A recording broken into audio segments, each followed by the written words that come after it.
Hello students, मैं हूं Subhash Chandra Singh. Maths concept में आपका स्वागत है। और आइए आज हम फंडामेंटल थ्योरम ऑफ अरिथमेटिक अंक गणित की आधारभूत प्रमेय के प्रयोग पढ़ेंगे और इसका प्रयोग करके हम क्वेश्चंस सॉल्व करेंगे।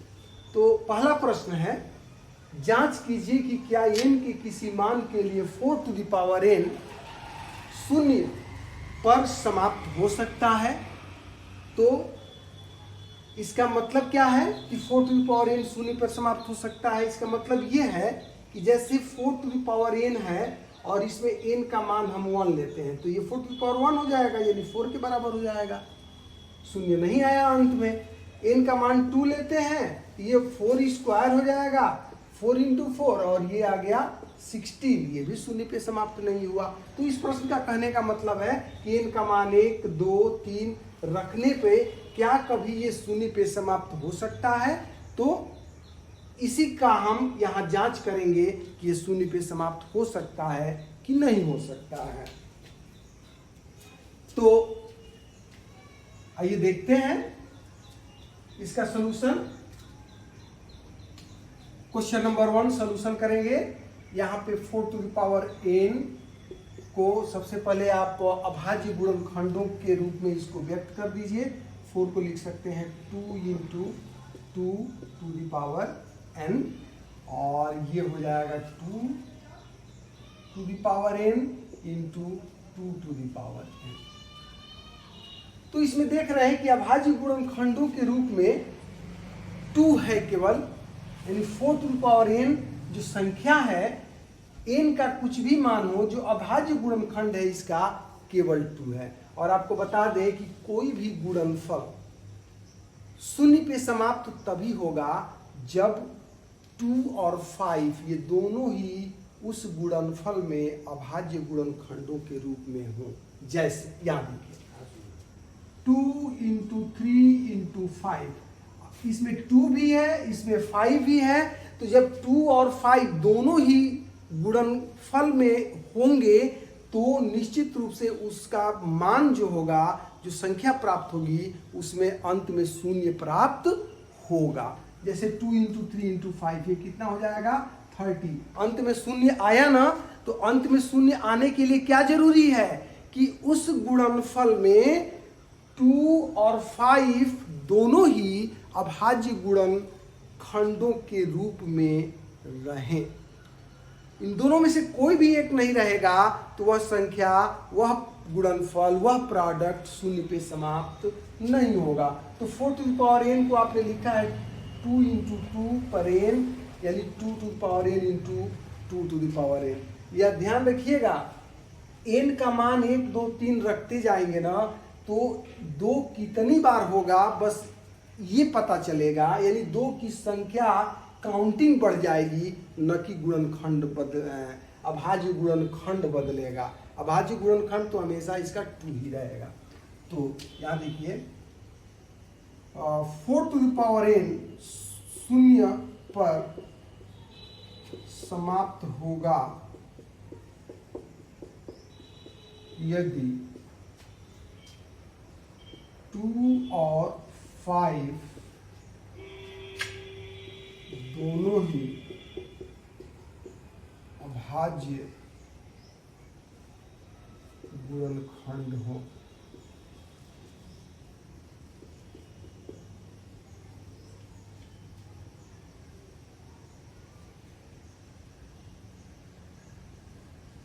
किंतु 4 टू द पावर n में केवल 2 ही अभाज्य गुणनखंड है तथा अंकगणित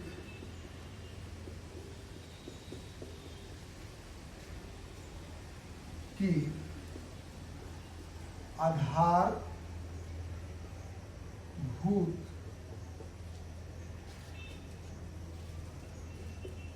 प्रमेय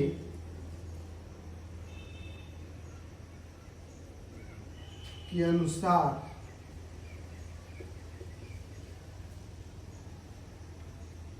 फाइव 4n का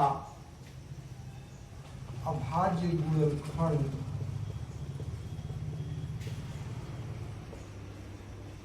नहीं होगा।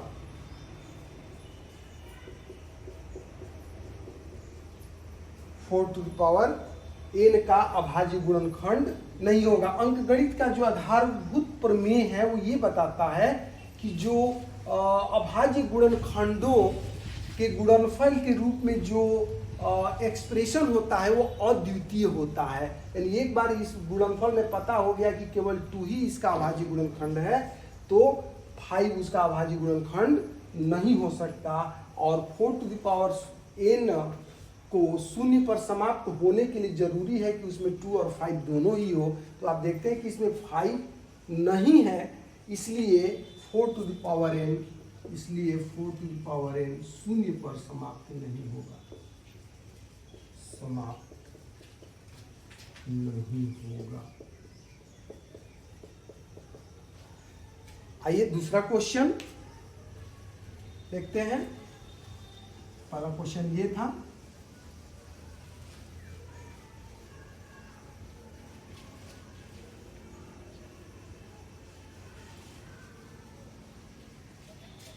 क्वेश्चन नंबर 2, ये क्वेश्चन 1 हो गया। क्वेश्चन 2 है 6n, इसको लिख सकते हैं 2 × 3n, ये हो गया 2n × 3n। यहां भी वही बात, 6n शून्य पर समाप्त होगा यदि 6n में 2 और 5 दोनों ही अभाज्य गुणनखंड के रूप में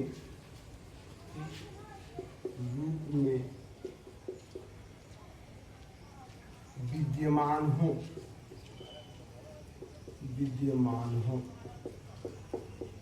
यानी आपने ये लिखा कि जो 6n है वो शून्य पर समाप्त हो गए यदि 6n में 2 और 5 दोनों ही विद्यमान हो। लेकिन यहां पे आप देख रहे हैं कि 2 तो है, एक दूसरा अभाज्य गुणनखंड 3 है, लेकिन 3 की हमको आवश्यकता नहीं है, 2 और 5 की आवश्यकता है। तो 2 तो है, 5 इसमें नहीं है।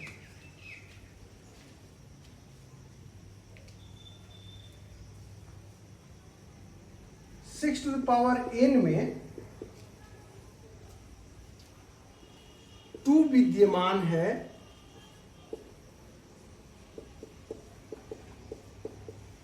किंतु 5 नहीं है।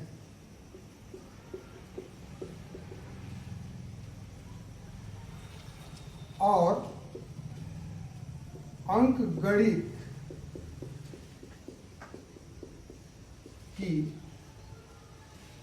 आधारभूत प्रमेय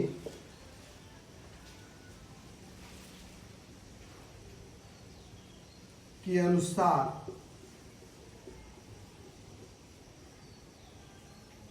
5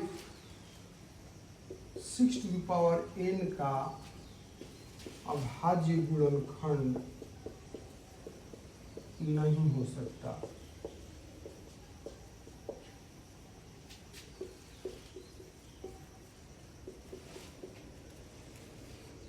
हो सकता है, इसलिए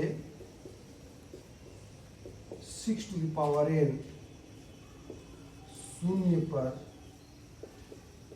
समाप्त नहीं हो सकता है, नहीं हो सकता है।